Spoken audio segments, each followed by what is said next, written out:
Hello investors and traders. FIIs and FPIs அப்படிம்பாங்க. எஃப்ஐஐனா foreign institutional investors, எஃபிஐனா foreign portfolio investors.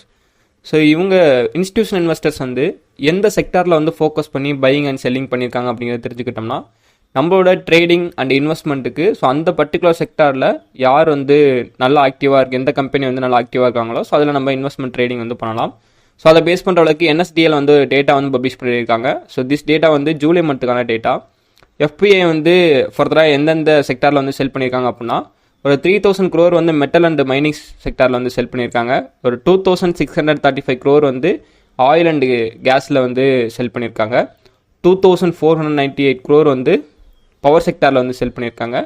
So ID செக்டாரில் வந்து ஒரு 981 crore வந்து ஐடி செக்டரில் வந்து சேல்ஸ் வந்து கொடுத்துருக்காங்க.